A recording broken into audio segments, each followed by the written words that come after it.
I got a bunch of things to say about seatbelts, which I know sounds like a 1985 take, but just real quick. So you've seen this video. I'll just play it with the audio of the man who recorded it. Oh! Oh! Oh, no. What that man thought was, I just watched a lot of people die. And this is absolutely still a tragedy. People don't have to die for things to be bad. There were a couple people on this plane who were seriously injured, but none of them died. We don't know precisely what caused this. It was bad conditions, but still, a plane should not hit the ground this hard, so hard that it collapses the landing gear and then rolls over and a wing falls off. And look, there are lots of reasons why this could have gone much, much worse, but one of them was that everybody on the plane was wearing their seatbelts, which is why people wear seatbelts on planes. Let's go to Twitter real quick and let's search for seatbelts on planes. I've seen this take like a billion times. Wearing seatbelts on planes has always felt like the dumbest shit to me. This comic, I was wondering how this seatbelt would keep me alive if this plane crashes. It won't. Its function is to hopefully tether your mangled corpse to your assigned seat for identification purposes in the event of a crash. Got it, click. I don't get why there's seatbelts on planes. If you crash, you're dead. Why do we have to wear seatbelts on planes? Has there ever been a time when an air crash investigator viewed a plane crash scene and said, if only they'd been wearing seatbelts? After this plane crash happened, I tweeted, after that plane literally flipped upside down after smashing into the runway and 100% of the people survived, I hope every person who ever said what's even the point of a seatbelt on a plane feels like a real doof. I didn't say, and I don't believe, that they're bad people, but I do think they should feel like a bit of a doof. There are certainly some situations in which you are not going to be helped out by having a little lap belt. But also, there are a bunch of situations where you will. Stories of like the top of a plane popping off and people getting home. Remember that? Top of the plane flew off? What the heck was that? 1988, a huge section of the roof of an Aloha Airlines jet between Hilo and Honolulu, carrying 69 passengers. 6 crew tore loose and peeled off in mid-flight. And then the plane landed. This is not actually the one I was thinking about. This is not an actual photo of it in flight, by the way. That's a photo of it on the ground. And the people got down. And you know why? Because they were wearing seatbelts. This isn't even the one I was thinking about, though. This happened a different time. And then there was recently the door plug flew off of the plane. That's a situation where you want to have your seatbelt on so you don't get sucked out of the window. There was another one where the engine exploded and popped a hole in the side of the plane and the lady got sucked out and she died. But there's like 3 things I want to say here, and I hope that I can remember all of them as I say them. Number 1, there are a fair number of people who move through the world with the belief that if they are being told to do something, that's probably stupid. The thing that they are most skeptical of is anything that potentially inconveniences them. Let's call it like skeptical hedonism. Like, I am skeptical of anything that doesn't let me just be exactly the way that I want to be and do exactly what I want to do. Like, skeptical hedonism is the thing that is behind people freaking out about masks. They're like, I don't like smelling my breath. I don't like this wet thing on my face. It pulls on my ears a little bit. And also, like, I just don't like it. I don't like being told what to do. It's just so baby. And I think that at the root of it is individualism. And that's why we have so much of it in America, because we are, like, our founding story is very individualist. Maybe not our founding story, but our current story anyway. I don't know from whence this came, but our current story is extraordinarily individualistic. And the idea that I should be asked to do something when it has not been proven to me that I should do it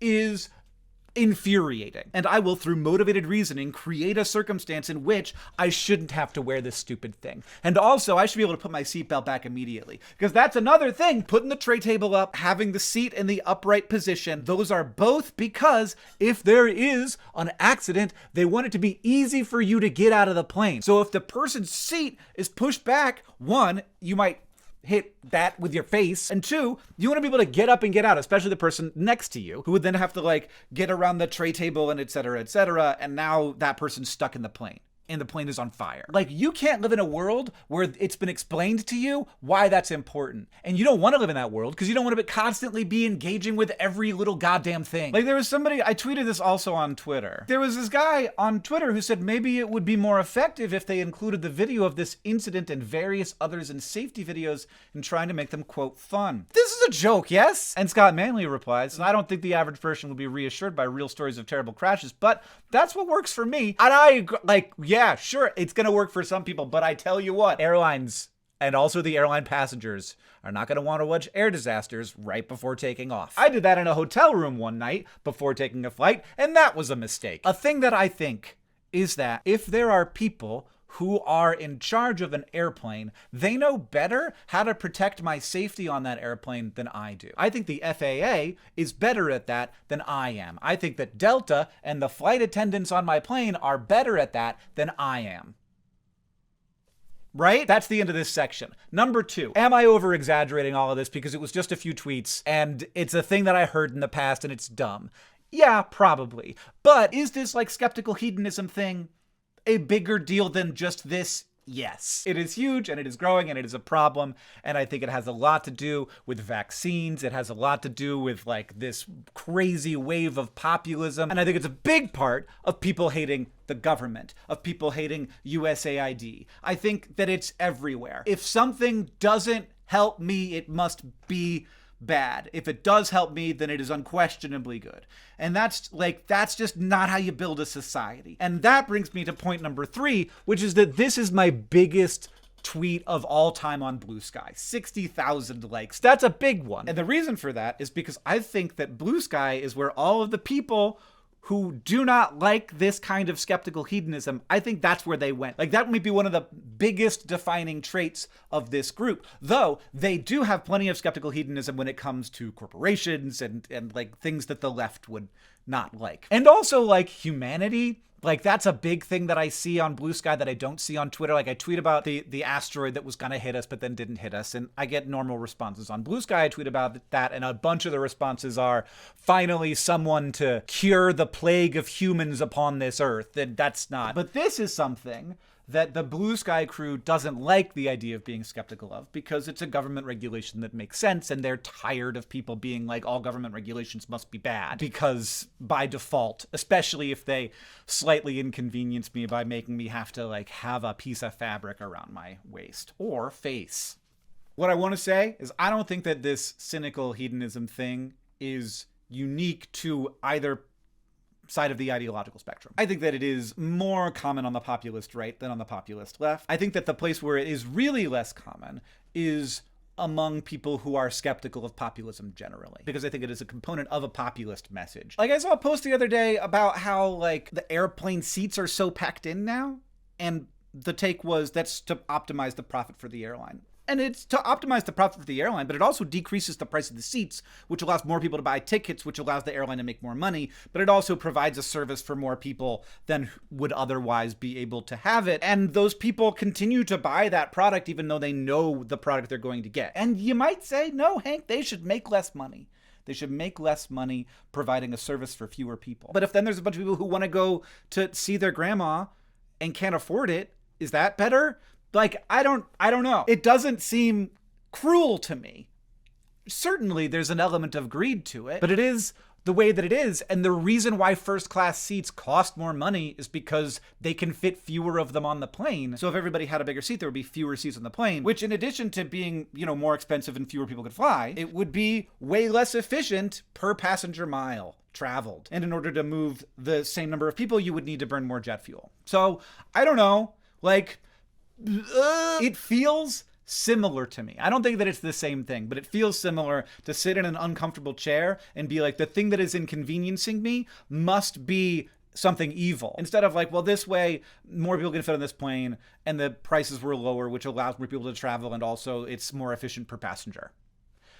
Which are also all true things. And of course, we're motivated to think that the things we don't like about the world are caused by stuff that shouldn't exist, because that would be great. And I understand that like my position as one of the most privileged people in the world makes it easier for me to be like, well, yes, there are trade-offs and we have to live in a world with trade-offs because I'm not negatively impacted by a lot of the trade-offs. But I do think that there are trade-offs, and that the things that we enjoy, that we participate in voluntarily, like we don't have to get on planes, we don't have to buy packages from Amazon. They are imperfect, not just because of the profit motivation, which I can make the argument these things wouldn't exist at all without the profit motivation. And given that we do choose to use them, I would assume that most people are glad that they exist.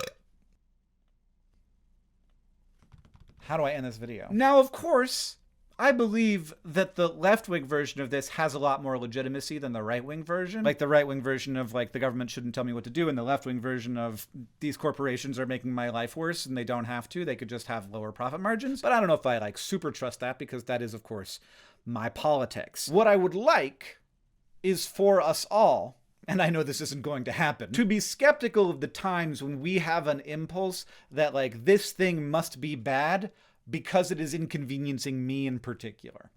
I guess that's all I really wanted to say. And I'm also really glad that none of those people died and that so many of them were unharmed. That's kick-ass. And I think is a testament both to the rules and regulations of the airline industry and the Federal Aviation Administration, and to the hard work of the crew of that plane, and to a huge amount of good luck. The fireball broke off with the wing and stayed behind the fuselage. That's not how that was designed, I don't think. There was like a pool of kerosene, but the fireball didn't follow the plane, and so it didn't catch on fire. Kerosene is jet fuel. That's something that most people don't know. Sometimes you'll be on a plane and you'll be like, why does it smell like kerosene? That's why. Jet fuel is used globally in the turbine engines. This is a carefully refined light petroleum. The fuel type is kerosene. Jet A1 has a flash point higher than 38°C and a freezing point of negative 47 degrees Celsius. That's cold. That is cold. Why? Why do they use kerosene? Why? I guess it is because of that high flash point. So you have to get kerosene very hot for it to burn. Gasoline, not the case. That thing will shoof, but you don't want that, which I guess that thing that I attributed to good luck was in fact an intentional decision. So the fact that there was a pool of jet fuel under the plane, and I didn't know that, and you didn't know that, and very few people knew that, and we shouldn't be asked to know that. We should be able to live in a world where we accept that people are making good decisions, but we are being told by our feeds and by our leaders that is not the case. And it's making us miserable. And now it's time for a little bit of connections. April Fool's connections. What is that? No. We're good because we've got letters here. We got O, P, R, and N, which spells Norp. Clearly. But we're going to guess that that's a red herring. We've got N-O-P-E. Nope. What that looks like.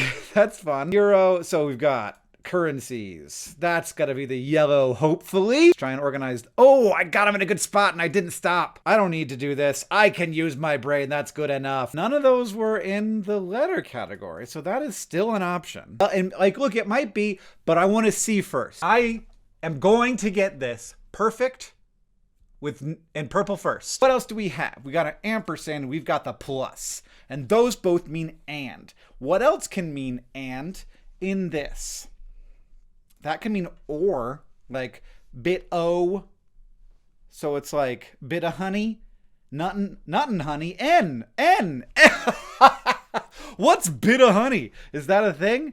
But nuttin' honey is definitely, but is bit of honey? It is! I didn't make that up! It's real, baby! I don't know if I've ever had a bit of honey, but it's a real thing. Maybe and o. No, because bit of, that means of, not or. It means of. Angle, that doesn't mean, or right angle. That doesn't mean right, because that's the curvy one. Right is a square. This is a right angle, I think. But if it were a right angle, that's the thing about right angles. You have to have the little square in order to indicate that it is definitely mathematically a right angle, because this could be 90.0000001 degrees. And it would look like a right angle to us, but that's not a right angle, because it has the little curve. Open parentheses, close parentheses, O-R-X. That's like, that could be like, and like Savage X Fenty. It's a brand day. Rihanna's underwear line. So that's in there. And there's got to be others. Marc Jacobs x Marc Jacobs, for example. I feel good about that. I don't think that's the purple. Then what do we have left? We have this, which is over to the...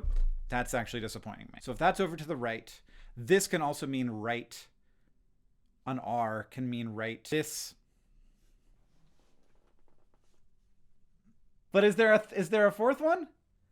pound. Oh, right. Check. Correct. Check. Well, look, mathematically, I've got issues. I've got issues in terms of mathematical notation, but I'm going to agree and believe that this one is right. And that leaves us with O, parentheses, parentheses, and P, which is a way that you could spell poo with parentheses involved. I don't know what that is. So I'm going to guess that that's the purple. It feels right to me. This is like the right parenthesis, but that's not what anybody calls it. No one says like that means right. So we're just going to go with this. It's our purple.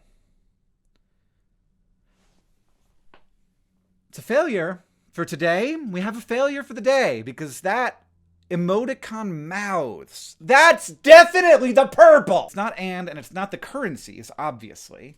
So it's this, it's right. That's the purple? No. God. That is, yeah, look, the point of playing Connections on hard mode is that it feels really good when you get it because of how often you don't. This connection segment brought to you by the Crash Course Established 2012 hoodie, which you can get if you go to complexly.store. You can't get those Sideshow postcards anymore, obviously, but you can get the Bizarre Beasts April Bundle Noodles, which is all a bunch of snakes. Or you can get the Crash Course University style sweatshirt with me doing this. Like that.